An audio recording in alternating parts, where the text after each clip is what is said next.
Hello YouTube and welcome to channel Bella, and today I'm going to be reviewing the Dark Phoenix trailer. Oh my goodness, it looks amazing. I'm loving the fact that they're sort of like changing the Dark Phoenix. Did Jean like come into contact with an alien being and it take her over, or was it innate in her already? See, Jean Grey as a female character, Jean Grey is a character that grates on me so badly, but it's all to do with male patriarchy. That's the problem. Okay, she's really powerful as a child with both her telepathy and telekinesis, which is the ability to move objects with her mind. So what Charles does is he basically puts like, one wants to say something nicer, but basically puts training wheels on her to sort of like keep her power controlled. So basically, if she was riding a bike, she wouldn't get a racer. She would get one of those pink bikes with a basket and a bell and stabilizers. So basically puts stabilizers on her. And as she gets older, he gently loosens them a little bit so that you don't have a full-blown Magneto event, basically. So gradually, when he thinks Jean's ready, we work a little bit, and she's developing her telepathy. Yeah, whatever. She's over 18, Charles. Just take the stabilizers off. Really, because that's what you should have done. As soon as she reached 18, you should have taken the stabilizers off and said, right, we've been working with control with the stabilizers on. Now we need to work with control with the stabilizers off, Jean. You're 18 now, you're an adult. I have no right to interfere with your mind. You know, but Charles Xavier, being who he is, bless his dear heart, for the greater good. Oh, God, another Dumbledore in training. Yeah, basically, yeah. Because with Magneto, yes, he allowed Magneto to reach the light side of Eric's personality. Had Charles not allowed Magneto / Eric to reach the light side of his personality, he never would have become Magneto that we have. He would have never had such mastery and control over his powers. That's what he should have done with Jean Grey. He shouldn't have put the stabilizers on, but he was scared. Charles very often is scared. But then again, his experience has led him to be cautious. But that's still not an excuse. See, Jean Grey is one of those characters that is so infuriatingly written for males, by males. Yeah, female empowerment. It really struggles in the mutant world. That's purely because you have two alpha males, one being Charles Xavier and one being Eric, that basically control all of the other mutants, which is really annoying and slightly like misogynistic. One doesn't want to say that, but it kind of is implied. It's implied that all women can't look after themselves, etc, etc, etc. Anyway, Jean Grey is an annoying character, but it looks in this trailer that she's going to be played really well. And what is so sad is the missed opportunity, is the powerful arc that Mystique has woven since First Class and Days of the Future's Past and Apocalypse. It has actually allowed her to be the only strong female character who is allowed her own mind, who chooses Eric because she believes in being a mutant and being proud and not being sort of hidden away and saying, no, I'm basically a Smurfette with orange hair, guys. I cannot hide myself, even though I am Mystique. This is who I am. This is my powers. I shouldn't have to hide. This is me. They're just going to have to accept me. Except the Muggles never do. Anyway, and that's what I really like about what this trilogy has done with Mystique. She is so awesome. Admittedly, she is stuck because she's basically Charles's adopted sister. She is Eric's true love. We all know it. But they don't get together for reasons that are never explained, because we never find out what happened to Emma Stone, that diamond telepath that Eric got with. And then Mystique got with Azazel, and then she had Nightwing, and clearly Azazel died, and then she had to sort of hide Nightwing, her son, away, and he doesn't know that Mystique is his mother for obvious protective reasons, but Jean Grey does, which is, you know, because that's what happened in the last movie. You could clearly see, and everybody could clearly see, it's like, you're blue. Who else do we know that's blue? You're either Hank's son, no. You have a tail and pointy ears. Who did we last see on a beach somewhere? Oh, let me think. Oh yeah, Mystique, did you get with Aziza and this is your son? It's like, no comment, no comment. And Eric's just like, I have nothing to say on this matter. I have no comment. No comment.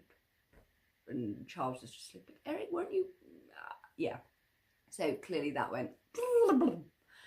So, hence why, back to the actual trailer now. That was the recap, 5 minutes of that. Oh my goodness.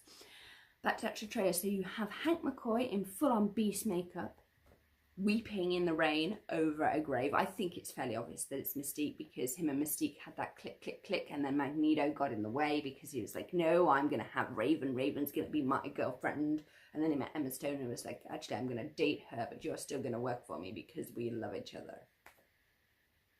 The joys of the Bellatrix Harley Quinn syndrome. Is Mystique probably in that?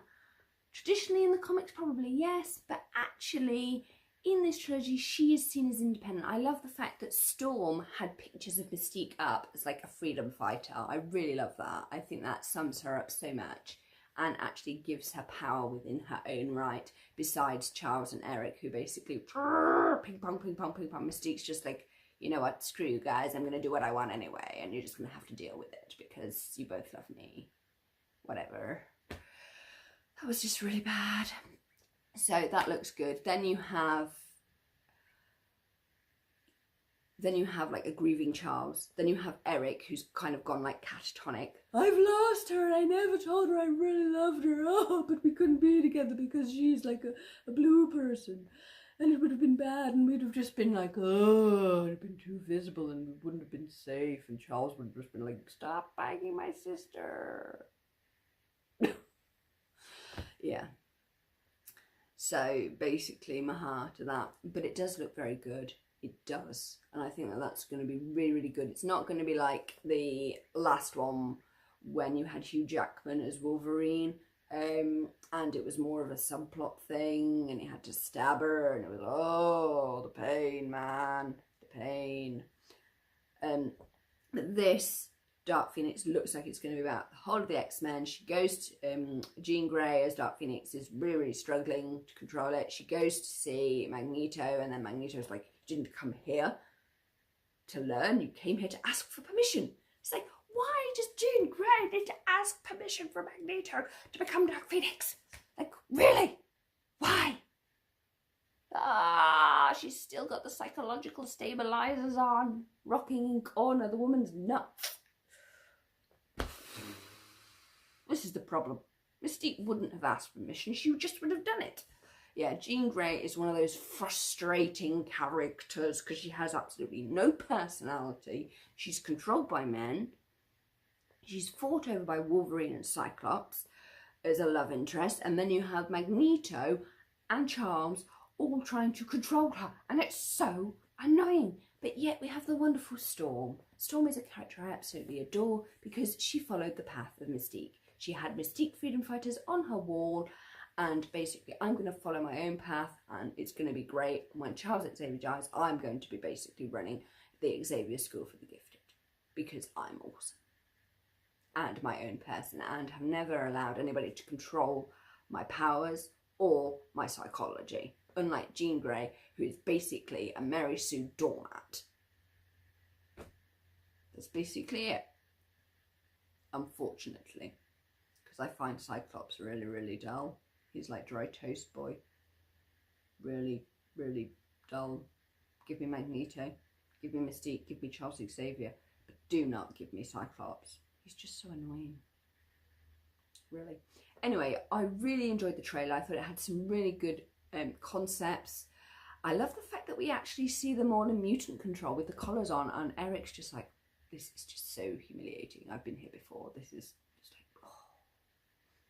Like the disdainful prince that he is. And then you've just got Charles like, how are we going to get out of this? And Eric's just like, oh, you guys, you just don't know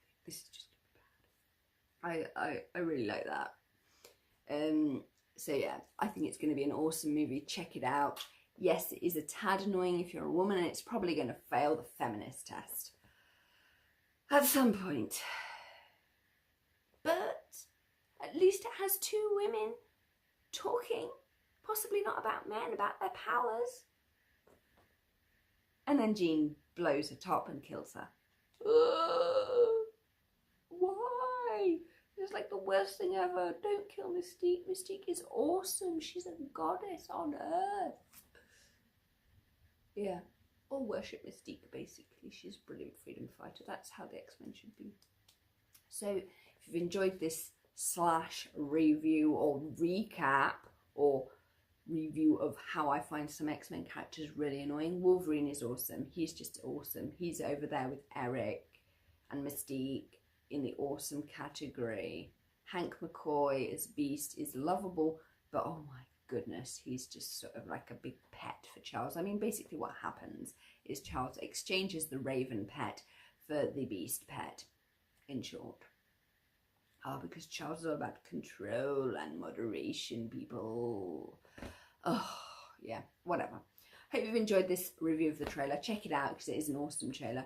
Please like, comment and subscribe, and it does look to be very good. Regardless of what I've said about patriarchy, check it out because I think it's really important. But that's just my point of view. So